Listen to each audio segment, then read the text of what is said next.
Toll প্লাজায় তৃণমূল নেতার দাদাগিরির অভিযোগ, টোল ট্যাক্স না দিয়ে গাড়ি পার করানোর অভিযোগ। টোল প্লাজার কর্মীদের সঙ্গে ধাক্কাধাক্কি, তৃণমূল নেতার নেতৃত্বে নিকাশি ব্যবস্থা সংস্কারের দাবিতে আন্দোলন।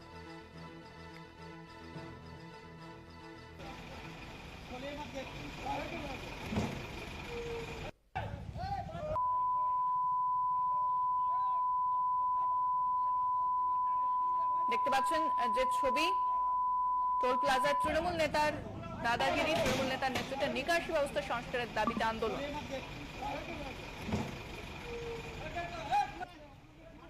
ফোনে রয়েছেন প্রতিনিধি সুজিত ভট্টাচার্য। সুজিত, কি অভিযোগ উঠে আসছে এবং কি বলছেন সেখানকার মানুষ? দেখো, টোল কর্মীদের যেটা অভিযোগ, আজ দুপুর প্রায় 12টা নাগাদ রাজবান্ধের একদল মানুষ আসেন এবং তাদের সাথে তৃণমূলেরও বেশ কয়েকজন কর্মী ছিলেন, যার মধ্যে ছিলেন মোহন পাল, যিনি তৃণমূল নেতা এবং প্রাক্তন আমলাজোড়া গ্রাম পঞ্চায়েতের যিনি প্রধান ছিলেন, সেই মহিলা প্রধানের স্বামী। তিনি আজকে ওই আন্দোলনকারীদের সাথে যান এবং সেখানে গিয়ে রীতিমতো টোল কর্মীদের সাথে তিনি দুর্ব্যবহার করেন, তাদের ধাক্কাধাক্কি করেন এবং জোর করে টোলের টোলের গেট তারা খুলে দেয়, খুলে দিয়ে সমস্ত গাড়িকে পার করে দেয়। এর ফলে কিন্তু টোল প্লাজায় যে টোল ট্যাক্স আদায় হয়, সেই টোল ট্যাক্সের কিন্তু বড়সড় ক্ষতি হয়েছে। প্রায় 30 থেকে 40 মিনিট প্রায় বিনা টোল দিয়ে সমস্ত গাড়ি পারাপার করেছে।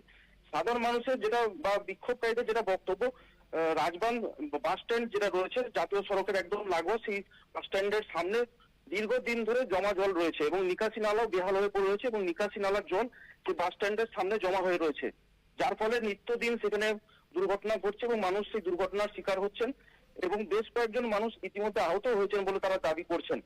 এই বিষয়ে তারা কিন্তু দীর্ঘদিন ধরে তারা আন্দোলন করছেন, প্রায় 3 থেকে 4 বার তারা জাতীয় সড়ক অবরোধ করেছেন, কিন্তু প্রতিশ্রুতি মিলেছিল জাতীয় সড়ক কর্তৃপক্ষের থেকে, যে বারবার তারা প্রতিশ্রুতি দিয়েছিল যে জাতীয় সড়ক কর্তৃপক্ষ কালী পুজোর পরে তারা মেরামতের কাজ শুরু করবেন, কিন্তু সেই মেরামতের কাজ তারা শুরু করেননি। ফলে সেই দুর্ভোগে সাধারণ মানুষকে পড়তে হয়, যার কারণে আজ তারা বিক্ষোভের নামে সেখানে রীতিমতো তাণ্ডব চালায় এবং সেখানে এক তৃণমূল নেতাকে দাদাগিরি করতে দেখা যায় এবং সেই ভিডিও তারা টোল প্লাজার কর্মীরা সেই ভিডিও তুলে সোশ্যাল মিডিয়ায় তারা সেই ভিডিও কিন্তু ভাইরাল করেছে।